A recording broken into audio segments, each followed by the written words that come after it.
Hello বন্ধুরা, আজকে কিছু এএনএম জিএনএমের অঙ্ক করব। তো দেখা যাক।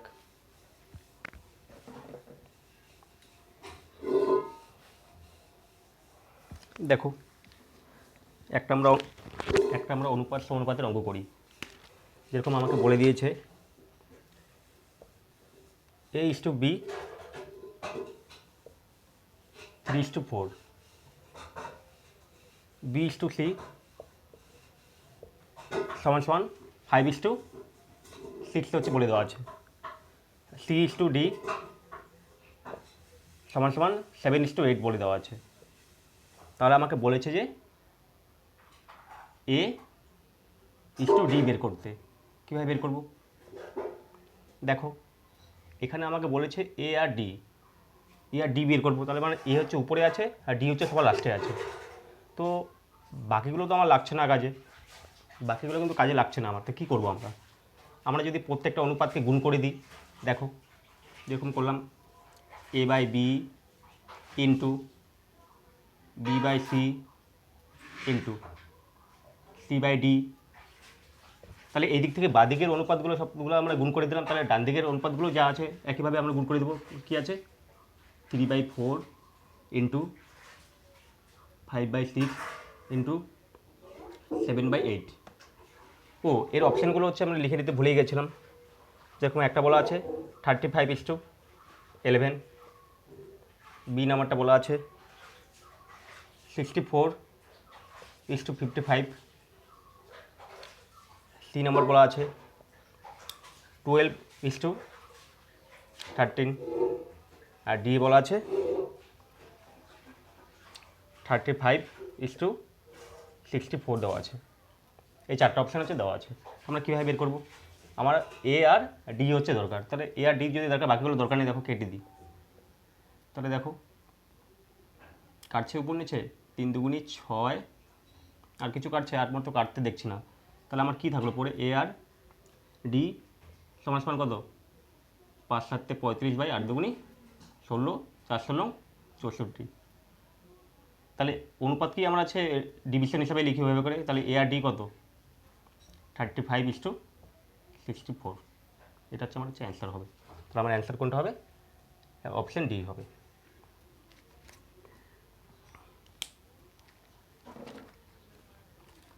পরেরটা,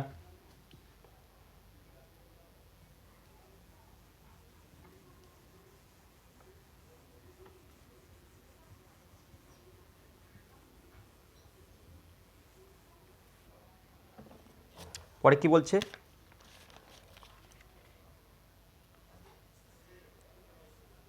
এ ও বি, এটা হচ্ছে বয়সের অঙ্ক। হ্যাঁ, এটা হচ্ছে অনুপাত দিয়ে আমরা করব। এ ও বি এর বর্তমান বয়সের অনুপাত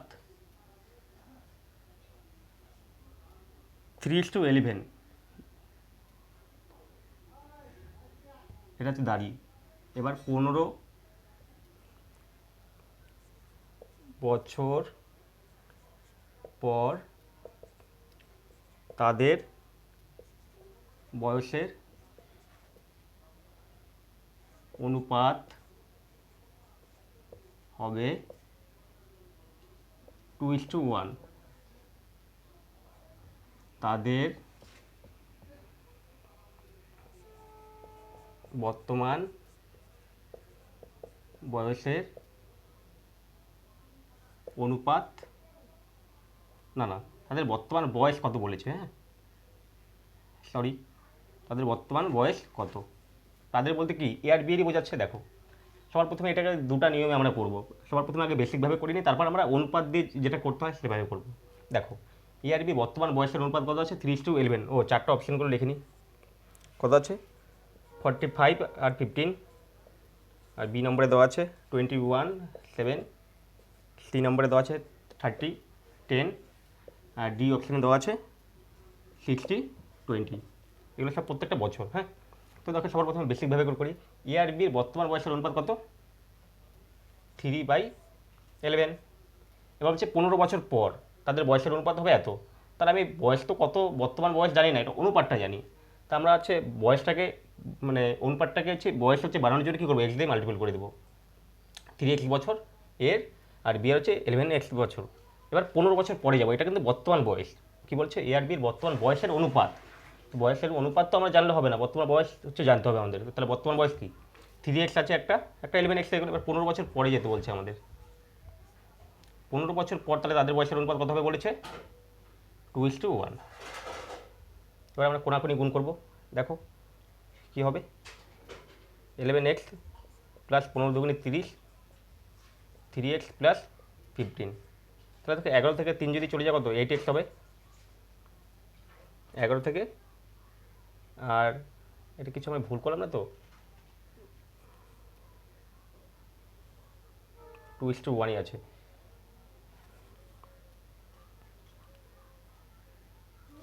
ও 3:, এটা 11 না, 1 আছে। হ্যাঁ আমি ভুল করছিলাম, এই জন্য বলি রংটা কেন হচ্ছে, 3:1 আছে। হ্যাঁ তাহলে 1কে এক্স দিয়ে গুণ করলে পরে কী হবে, এক্সই হবে অনলি। তাহলে 3x প্লাস হচ্ছে 15 সমান কি, এটা 2x হবে তাহলে। হ্যাঁ 2x প্লাস 30 হলো। তাহলে দেখো, তাহলে 3x থেকে 2x গেলে কত, x হবে। আর 30 থেকে 15 গেলে 15। তাহলে x এর ভ্যালু কত আসলো, 15। এবার হচ্ছে তাদের বর্তমান বয়স কত, তাহলে বর্তমান বয়স আমি কী কী ধরেছিলাম, একটা আছে 3x, একটা আছে x। তাহলে বর্তমান বয়স কত, 3 × 15 দিয়ে গুণ করবো, 45 বছর। আর একটা খালি x টি বলেছে, তাহলে 15 বছর। তাহলে আমাদের কোন অপশান হবে, অপশান হচ্ছে এ হবে। বুঝে গেল সবার, পরেরটাতে। ও হো হো সরি, ঠিক আছে।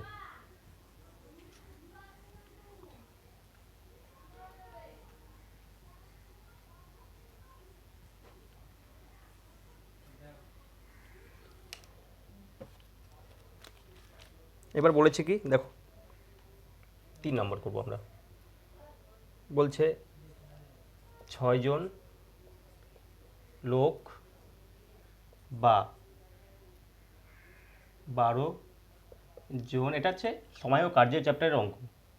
6 জন লোক 12 জন মহিলা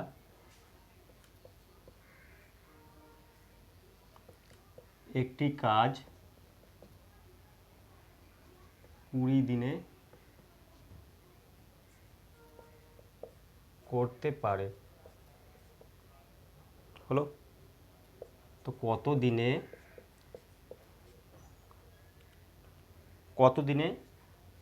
8 জন লোক ও 16 জন মহিলা, 16 জন মহিলা এর দ্বিগুণ কাজ করতে পারবে। অঙ্কটা খুব ভালো অঙ্ক আছে।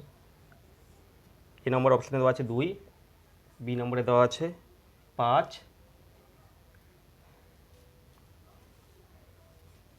বি নম্বর অপশান। হ্যাঁ সি নম্বর অপশানে দেওয়া আছে 15, আর ডি নম্বর অপশানে দেওয়া আছে 10। তো সবার প্রথমে এখানে বলছে 6 জন লোক বা 12 জন মহিলা একটি কাজ 20 দিনে করে। চলো দেখো, 6 জন লোককে আমি ধরলাম হচ্ছে ম্যান, ঠিক আছে। 6 জন লোক বা মানে ইকুয়াল, আর 12 জন কি ওম্যান, হয়ে গেল। সবার প্রথমে এখান থেকে আমরা যেটা বের করতে হবে, প্রত্যেকের এফিসিয়েন্সি মানে কার্যক্ষমতা হচ্ছে কত, ওটা বের করব। তাহলে দেখো এটাকে কেটে দাও, 6 দুগুণি 12। তাহলে ম্যান বাই ওম্যান কত, 2/1। তাহলে ম্যানের কার্যক্ষমতা কত 2, আর ওম্যানের কত 1। তাহলে আমরা এখান থেকে আগে টোটাল ওয়ার্ক মানে পুরো কাজ হচ্ছে বের করবো। তাহলে টোটাল ওয়ার্ক মানে কি, টোটাল ওয়ার্কের ফর্মুলা হচ্ছে এফিসিয়েন্সি ইনটু টাইম বা ডেজ আমরা বলি। তার টোটাল কাজ দেখো, এফিসিয়েন্সি কত, আমি যে কোনো একটা দিয়ে বের করতে পারবো। কোনটা দিয়ে বের করবো, 6 জন লোকও দিয়েও বের করা যায় বা 12 জন মহিলা দিয়েও বের করা যাবে। আমরা 6 জন লোক দিয়ে বের করি। তাহলে 6 জন লোক, এবার লোকের আমরা কি কার্যক্ষমতা কী বের করলাম, 2 গুণ। আর টাইম কত লেগেছিলো, 6 জন লোকও যা 12 জন লোকও কত 20। তাহলে এটা আমার টোটাল কাজ, ঠিক আছে। তাহলে এবার আমাদেরকে বলেছে কি কত দিনে 8 জন লোক ও 16 জন মহিলা এর দ্বিগুণ কাজ। এবার এর দ্বিগুণ কাজ বলতে কি যে কাজটা করা হবে তার দ্বিগুণ, তো আমরা তো টোটাল কাজ এটা বের করলাম, তাহলে এর দ্বিগুণ বলতে কি আরও 2 গুণ করে দেবো বাই এই কাজটা কে কে করবে, 8 জন মহিলা, তা 8 জন না 8 জন লোক, 8 জন লোক, তা লোকের এফিসিয়েন্সি কত আছে 2 প্লাস সঙ্গে বলে দিচ্ছে ও 16 জন মহিলা, মহিলা কত, মহিলার কার্যক্ষমতা কত 1, তাহলে উপরে যা আছে তাই রেখে দিই, আর নিচে 8 দুগুণি 16 আর হচ্ছে 16কে 16 মানে 32 হচ্ছে, তাই তো। তাহলে 2 দিয়ে কাটো, প্রথমে 4, 4 8 কত 32, 2 দিয়ে কাটো 3 দুগুণি 6, 2 দিয়ে 4 দুগুণি 8, 4 5 20 মানে 15, তাহলে 15 দিন আমাদের যে অ্যান্সারটা হবে। খুবই ভালো অঙ্ক ছিল এটা।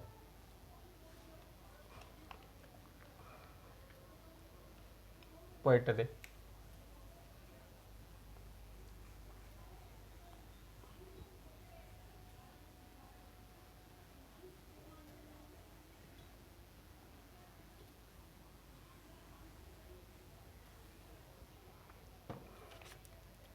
দেখো, এবার হচ্ছে কিছু অঙ্ক আছে যেগুলো আমরা ইংলিশে হচ্ছে লিখবো, হ্যাঁ বুঝিয়ে দেবো বাংলাতেই, কেন তোমাদের পরীক্ষা ইংলিশেও থাকবে কিন্তু, হ্যাঁ দেখো পরেরটা হচ্ছে শতকরা চ্যাপ্টারের অঙ্ক, হ্যাঁ শতকরা। দেখো এখানে বলা আছে সুধা saves 15% of her income if her expenditure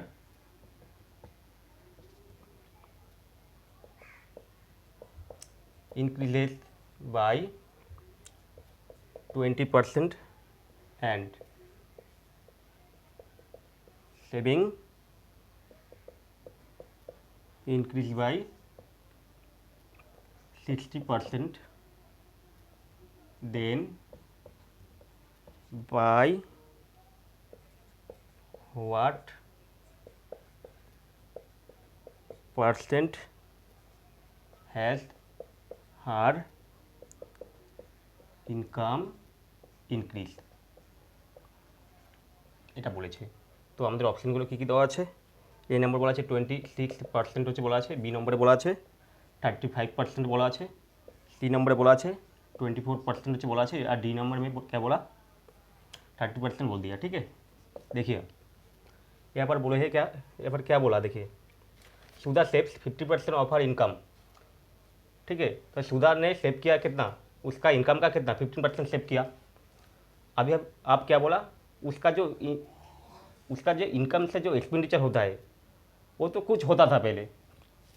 चलिए पहले हम इसका अच्छे मैंने स्ट्रक्चर देखते हैं। देखिए इनकम इक्वल टू क्या होता है, एक्सपेंडिचर प्लस सेविंग होता है। ठीक है, तो अभी अभी क्या बोला, सुधा सेव से 15% ऑफ हर इनकम, अभी हम पकड़ लेते हैं इनकम 100 है। ठीक है, तो इनकम का कितना 15% अच्छे सेव किया, तले क्या होगा 100 का 15% सेव किया तो कितना 15% जो सेव किया वो तो इनकम से ही सेव किया होगा ना, तो 100 का 15% 15 होगा, तो एक्सपेंस कितना गया 85 हो गया।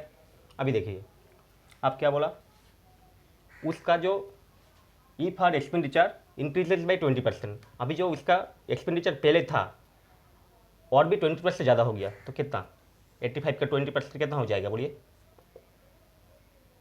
17 होगा। ठीक है, फिर सेविंग भी इंक्रीज हो गया 60%, तो 15 का 60% कितना होगा बोलिए 9 होगा। तो जब हम एक्सपेंडिचर भी इंक्रीज हो जाएगा, सेविंग भी इंक्रीज हो जाएगा, तो टोटल इनकम भी तो इंक्रीज हो जाएगा, कितना 79 कितना 26।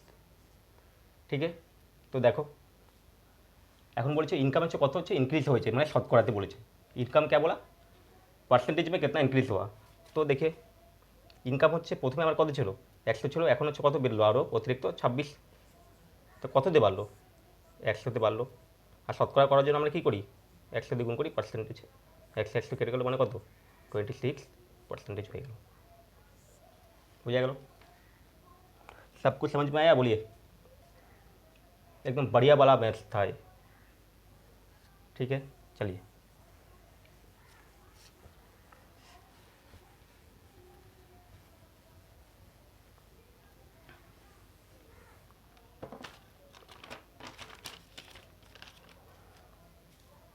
এখন আমরা লাভ ক্ষতির অঙ্ক আছে, লাভ ক্ষতির একটা অঙ্ক আছে, চলো 5 নম্বরটা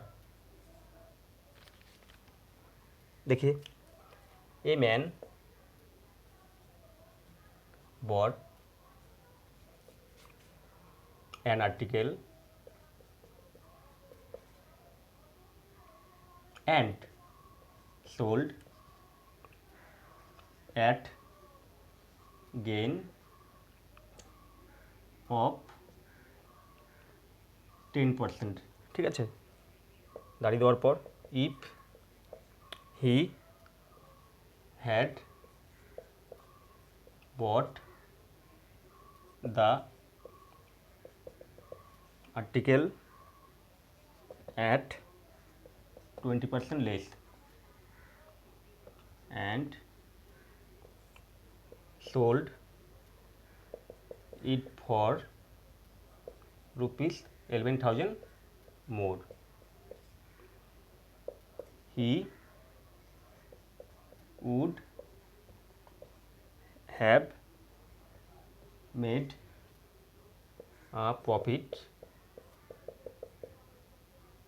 of 40%। The earlier selling price of the article was, তো অপশানগুলো কী কী বলেছে? 55,000, বি নম্বরে বলে দিচ্ছে কত 60,000, সি নম্বরে বলে দেওয়া আছে 50,000 আর ডি নম্বরে বলে দেওয়া আছে কত 40,000। তো দেখো এখানে কি বলেছে, একজন ব্যক্তি আছে কিছু আর্টিকেল কিনে এনেছে, ওটাকে বিক্রি করেছে, যাতে তার কি প্রথমে 10% কি লাভ হয়েছে। এবার বলছে ও যদি সেটা যদি কিনতো 20% হচ্ছে কম দামে, তো 20% কম দামে কিনতো, আবার 1,000 টাকা বেশি দামে আবার বিক্রি করতো, যার জন্য আর কি প্রফিটটা হতো কত 40%। তো বলছে আগের সেলিং প্রাইসটা কত ছিল। ঠিক আছে, এবার क्या बोले, क्या बोला बोलिए। এবার बोला है जो पहले एक जो व्यक्ति है वो पहले कुछ सामान खरीदा, उसके बाद वो भी सेल किया, सेल करने के बाद 10% क्या हुआ गेन हुआ। उसके बाद जो पहले ख़रीदा था उसको वो 20% लेस मैंने कम दाम में ख़रीदा होता, क्या होता 25 मैंने 20% में तो वो कम ख़रीदा, उसके बाद 1,000 रुपया क्या ज़्यादा में सेल किया, उसके बाद इसका प्रॉफिट कितना हो गया 40% हो गया। तो अर्लियर मैंने पहले वाला सेलिंग प्राइस कितना था वो बोला है। देखिए अभी तो पहले हम पकड़ लेते हैं क्या, पहले सेलिंग प्राइस 100 था, 10% क्या गेन हुआ, तो गेन होने के बाद कितना, ये हम पकड़ लेते हैं सीपी, माने क्या सीपी मतलब क्या कॉस्ट प्राइस, माने क्या बोला कॉस्ट प्राइस मतलब क्रय मूल्य, अरे सेलिंग प्राइस, सेलिंग प्राइस कितना हो जाएगा 10% ऐड हो जाएगा तो 110। उसके बाद क्या बोला, जो चीज़ पहले खरीदा था उसको अभी 20% कम दाम में खरीदा, तो क्या होगा 100 का 20% लेस कर दो तो क्या होगा 80 में अब खरीदागा, अभी 80 में खरीदेगा, पहले कितना था 100 था, अभी 20% लेस दाम में खरीदेगा, तो 100 का 20% लेस हो जाएगा 80 में खरीदेगा। ठीक है, उसके बाद सेल किया कितना में 100 मोर, 100 नहीं 1000 मोर, तो 1000 मोर हो गया। उसके बाद उसका प्रॉफिट कितना हो जाएगा 40% ज़्यादा प्लस 40%, तो 80 का 40% कितना बोलिए 32, पहले कितना हो जाएगा ऐड कीजिए 112 हो गया। तो देखिए सेलिंग प्राइस तो पहले इतना था, अभी बढ़ के कितना हो गया 100 আর 112। ঠিক আছে, তো দেখো প্রথমে ছিল সেলিং প্রাইসটা কত ছিল 110 ছিল, এখন হচ্ছে 112 হয়ে গেল। তো দেখো সেল তো বলেছে আমার হচ্ছে প্রথমে যখন হচ্ছে 20% হচ্ছে কম দাম পাইনি তখন আমি বিক্রি করতাম এততে, এখন 20% হচ্ছে কম দাম পাওয়ার পর এখন আমি 1000 টাকা বেশি দামে বিক্রি করতে পারছি, যার জন্য প্রফিট হয়েছে কত, 40%। তো এটা আমার অতিরিক্ত হচ্ছে বিক্রি। তার মানে এখন বিক্রি তাহলে ডিফারেন্স হচ্ছে কত, অনুপাত অনুযায়ী 2। তাহলে আমি বলতে পারি যে 2 মানে কত, 1000 টাকা। তাহলে 1 মানে কত বলিए, 500 रुपीज़। तो এবার কেতনা বলা, এখন আমরা কি বের করবো, সেলিং প্রাইসটা বের করবো। তাহলে সেলিং প্রাইস একের ভ্যালু যদি 500 হয় তাহলে সেলিং প্রাইস কত, 110। তাহলে 110 ভ্যালু কত, 5 11 কত, 55, 1 2 3 55,000 টাকা।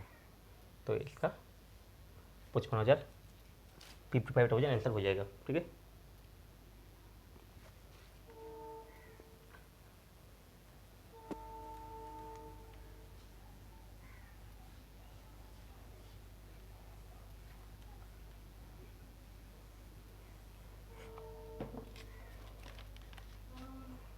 ट्रिगोनोमेट्री का एक प्रॉब्लम देखो, बोले दिए साइन ए प्लस बी समान समान sine A into cos B plus cos A into sine B হলে বলছে যে সাইন 75 ডিগ্রির মান কত, যেটা আমরা কখনো দেখিই নেই। তো দেখো এটাকে কীভাবে করে করবো। ঠিক আছে, এটা হচ্ছে ফর্মুলা দিয়ে দিয়েছে। ঠিক আছে, মানে এই ফর্মুলা দিয়ে এটাকে করতে হবে। এর অপশনগুলো দেওয়া আছে, √3 + 1/2 √2, √3 - 1/2 √2, √3 + 1/√2, আর ডি নম্বরে বলে দিয়েছে √3 - 1/2 √2 হলো। তো দেখো সবার প্রথমে 75 ডিগ্রি আমরা বের করব। তো 75 ডিগ্রিকে আমি সবার প্রথমে 75 ডিগ্রিকে কীভাবে করে ভাঙতে পারবো, 75 ডিগ্রি কীভাবে করে ভাঙতে পারবো। দেখো এটাকে 75 ডিগ্রিকে আমি এরকম করতে পারি না, 45 ডিগ্রি প্লাস 30 ডিগ্রি হবে। এবার বোথ সাইডে আমরা কী করবো, যেহেতু সাইনের ফর্মুলা দিয়ে দিয়েছি তাহলে সাইন হচ্ছে অ্যাড করে দিলাম, উভয় দিকে সাইন দিয়ে কী করলাম, বসিয়ে দিলাম। ঠিক আছে, এবার দেখো সাইন এ প্লাস বি হয়ে গেল, তাহলে সাইন সাইন এ বি, তাহলে সাইন এ প্লাস বির ফর্মুলাটা কী বলেছে, সাইন এ, সাইন এখানে এ ছিল তো এ মানে 45 ডিগ্রি ইন্টু কস বি মানে কস বি, কস কত হবে 30 ডিগ্রি প্লাস আবার কস এ, এ বলতে কত ছিল 45 ডিগ্রি ডট সাইন বি কত 30 ডিগ্রি হলো। এবার সাইন 45 ডিগ্রি কত 1/√2, আর কস 30 ডিগ্রি কত √3/2, আর কস 45 ডিগ্রি একইভাবে 1/√2, সাইন 30 ডিগ্রি কত, সাইন 30 ডিগ্রি কত হাফ হলো। তাহলে উপরে কী হবে √3/2√2 প্লাস 1/2√2, তাহলে নিচে হচ্ছে এলসিএম কী হবে 2√2, 2√2 1 যা 2√2 মানে √3 প্লাস 1, তাহলে আমার তো অ্যান্সার এটাই হবে। কোনটা আছে, অপশন এ।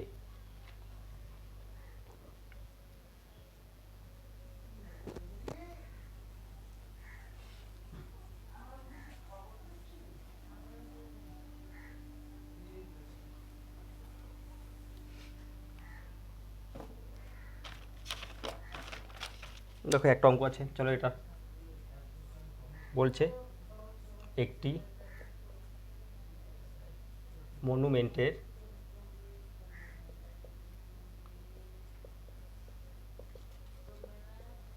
শীর্ষদেশ থেকে একটি বাড়ির শীর্ষবিন্দু ও পাদবিন্দুর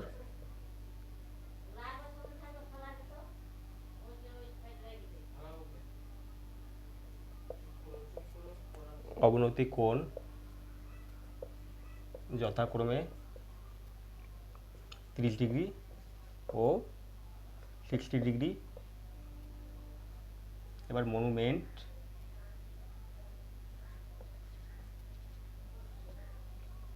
ও বাড়ির মধ্যে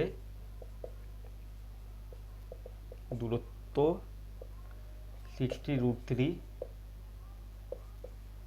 মিটার হলে বাড়ির উচ্চতা কত?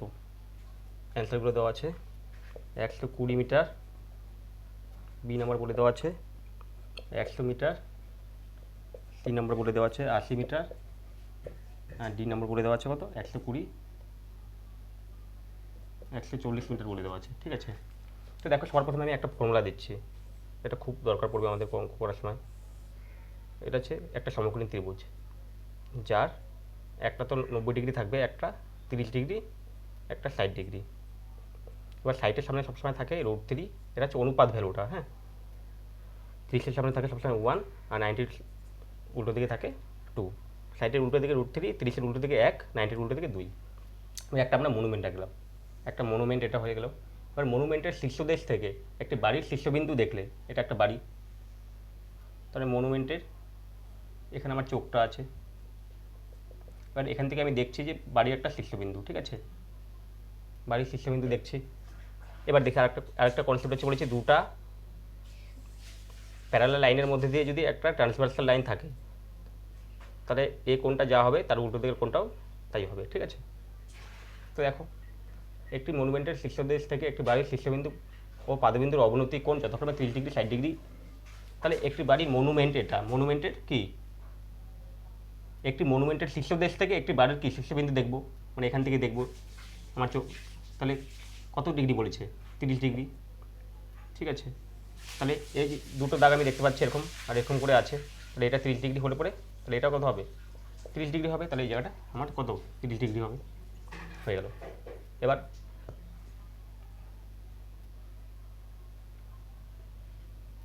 একটি মনুমেন্টের শীর্ষদেশ থেকে একটি বাড়ির শীর্ষবিন্দু ও পাদবিন্দু, তাহলে শীর্ষবিন্দুতে দেখলাম এটা হচ্ছে একটি বাড়ির শীর্ষবিন্দু উপরে, আর মনুমেন্টের কি, মনুমেন্টের শীর্ষবিন্দু থেকে বাড়ির উপরে দেখলাম। এবার এখান থেকেই দেখবো আমি বাড়ির নিচে।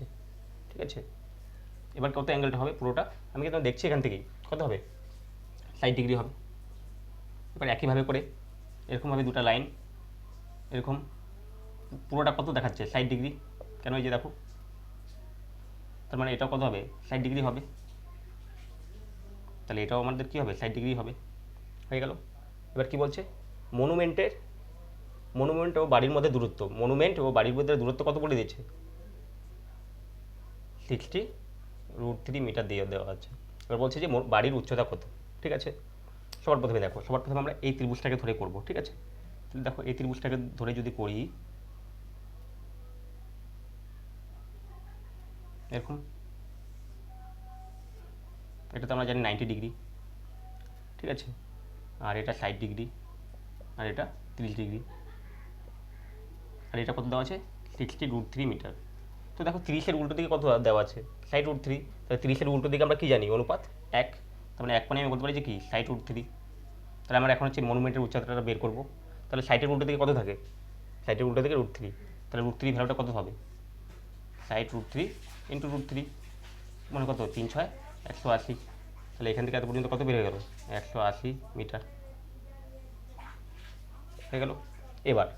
এবার আমাকে বলছে যে বাড়ির উচ্চতা কত।